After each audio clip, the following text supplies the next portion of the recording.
What's up, everybody? Different kind of video here today, right? I really want this to be an interaction between me and you all because I was just kind of sitting there looking at the landscape of the lightweight division right now and where Charles Oliveira is at this point in his career.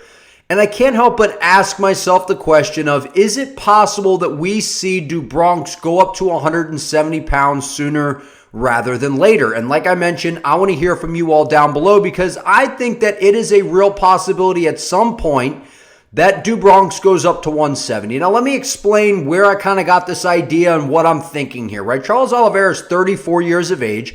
He goes out there, and it was a very close fight against Arman Tsarukyan. This doesn't have anything to do with the fact that Charles lost and he lost to Islam and Islam's still the champ. It doesn't have anything to do with that. This really comes from the perspective of, one, Charles Oliveira right now is, obviously we know he's one of the biggest names inside the UFC right now. In Brazil, he is one of the biggest stars that they have. He's one of the faces of Brazilian MMA at this point. Charles is a guy that had a very extensive career down in 145 pounds, which was pretty successful. But really when he moved up to 155, we just saw a different dude in Charles Oliveira, man. This guy just kind of found himself and was able to face a lot of adversity, make it through the round, get back to the stool, come out in a different round, just a different guy.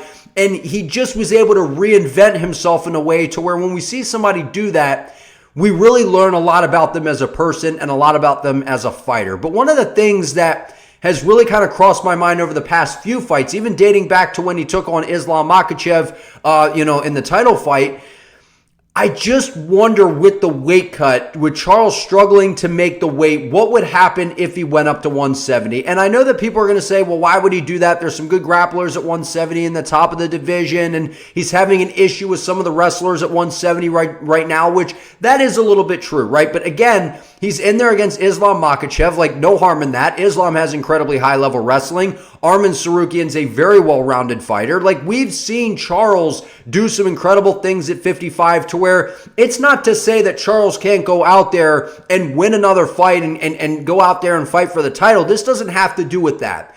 I'm looking at the legacy aspect when it comes to DuBronx because with Charles and some of the weight cutting issues that we've been kind of seeing and hearing about, this is a big dude, man. Charles Oliveira is actually a pretty big guy. If I had to guess, I don't think Charles Oliveira is that far off from 200 pounds in terms of out of camp and even maybe at the start of camp. This guy is tall. He's tall for the weight class. He's a big dude. I mean, you see when he's in there, he looks quite a bit bigger than some of his opponents. Now, I know that when we look at a guy like Islam Makhachev, he's a dude who's even talked about wanting to take on Leon Edwards at 170, and even when Khabib was cutting to 155, these are dudes that are basically 200-pounders getting down to 155. So to say that Charles would be undersized at 170, maybe against certain guys we could see a little bit of a size difference.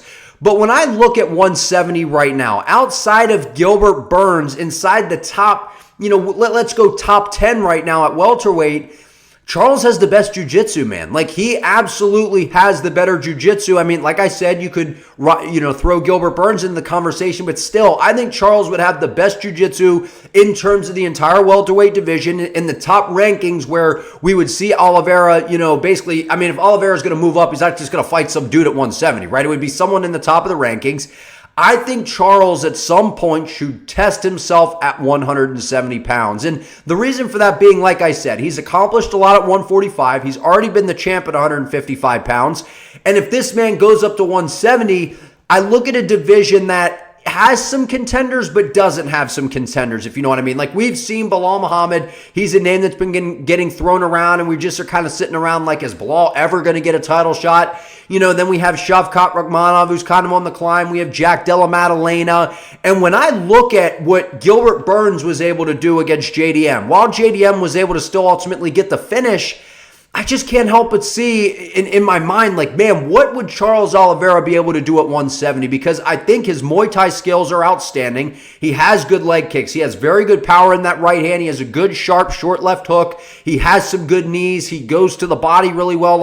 I think Charles Oliveira's striking could hang with a lot of the guys at 170. Now, would the power translate? Like, those guys are bigger, they hit harder. Like, of course, that's going to be a factor. And there are some good grapplers in the division. But I just think in terms of legacy and possible next moves moving ahead, as Charles is he's still in his prime, I would say, at 34 years of age. I know he's been around for a while. I think Charles Oliveira has a lot of fight left in his career. I just think, guys, in terms of the skill set and how he could translate to 170, knowing that weight cut is getting a little bit harder. And we know even when you start at 145 and then you go up to 55, you start to kind of fill out into that frame. It even gets harder to make 55 as you get a little bit later in your career. I don't think Charles would be that undersized at 170. Maybe that's just me. Like I said, I want to hear from you in the comments about this. But I think it's very possible, within the next couple fights, we see Charles Oliveira go up to 170 pounds. And if I had to throw out an opponent for him, there's a couple guys that come to mind, right? Charles Oliveira, like I said, I think that, my worry is, if you throw him in there with a guy like Colby Covington, I think Charles beats Colby Covington. I really do. I think, obviously, Colby is going to try to wrestle him the whole time. He's definitely not going to put Charles in any trouble in terms of the striking. If Colby Covington doesn't want to fight Ian Gary, I think that could be a huge fight. Charles Oliveira going up to 170 to take on Colby Covington. Like, Colby Covington's sitting over there saying, look, man, I don't want to fight Ian Gary, and really he's just ducking Ian Gary. Let's call it what it is. But, okay, so let's play devil's advocate here. And you're saying, well, Ian Gary's not really a legit contender. He doesn't bring the name value or whatever if you're on that side of the fence. You know what I mean. I think he's ducking him regardless, but I'm just saying if you're on that side of the fence, Colby Covington's looking for a dance partner that has a name that can help him do business. Do you mean to tell me that Charles Oliveira is not a gigantic name that would draw? People would absolutely tune into that fight. Charles Oliveira has a huge fan base. He's one of the most well-liked guys in MMA. If I'm the UFC right now, you have in the wings, you have Arman Tsarukyan, who's probably going to fight Islam Makhachev next, right? Assuming that Islam is able to get through Dustin Poirier, which I'm leaning that way, right? I mean, if Islam Makhachev seems like he's that guy, number one pound-for-pound guy, and this seems to be a great matchup for him against Poirier. And then you kind of have Arman Tsarukyan, who would make the most sense as the next opponent coming off the win over Charles Oliveira. We look down the line towards, when the UFC likes to head to Abu Dhabi in October. So it seems like, okay, we have Islam Arman there. Maybe Charles could take on a contender like Rafael Fiziev, or maybe there's a Gaethje rematch, but Gaethje's going to be away for a while. Charles is coming off a loss, so I don't see them throwing him into the BMF discussion against Holloway, which I think would be a great fight. But if Oliveira was coming off a win, I could see that a little bit more likely. If Charles Oliveira goes up to 170, I know that he has some issues with some of the wrestlers, right? And that's been a little bit of a problem. But I think Charles Oliveira is the much better striker between him and Colby Covington. And I think anytime Colby tries to present this grappling threat and tries to play this game with Charles Oliveira, he would be in danger at all times, because Colby Covington has the American-style wrestling to where, yes, he does have a good pace. He does have good cardio. He doesn't possess very good power. He is not a big guy at welterweight, to where actually Charles might be... Honestly, guys, Charles might be bigger than him. Like, on fight night, if Charles really focused on moving up to 170, and if he goes out there, beats Colby Covington, who I know a lot of people say, he's a clown and he's not really a top-of-the-heap contender. The point would be, as big of as a star as Charles Oliveira is, if he goes in there, takes on a guy like Colby, who is a name in the division, whether you like it or not, goes out there and stops him, you could make the case that Charles Oliveira could be getting a title shot. And guys, I don't know about you, but I mentioned this in one of my videos before. For some reason, a fantasy dream matchup of mine is Leon Edwards versus Charles Oliveira. The way that stylistically looks to me is just a crazy fight. And yes, it's possible that Leon just picks him apart and fends off the takedowns, and because we've seen Charles get clipped and get hurt at 55, but he's also in there when he was fighting some dangerous dudes, man, like Michael Chandler, Poirier, Gaethje. I know they're not looked at as world champion guys, and we've seen what's happened to them in title fights, but they are still entertaining fighters that have a lot of power and have good striking.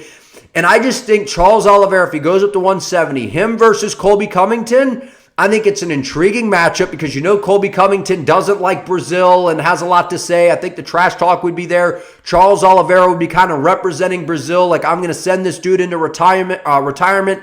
He's a big name. Colby's looking for a guy with a big name to go into business with here. I think that is a very interesting fight that the UFC could book. Make it a co-main event on a pay-per-view. 5 rounds. Charles Oliveira, Colby Covington. If Oliveira is going to go up to 170, that's the matchup I'm booking. But like I said, I want to hear from you all down in the comments on this. I want to hear your thoughts on, one, do you think Charles Oliveira should go to 170? And do you like a potential matchup like I mentioned of him and Colby Covington? Subscribe to the channel. Help your boy out. I appreciate you all. See you next time.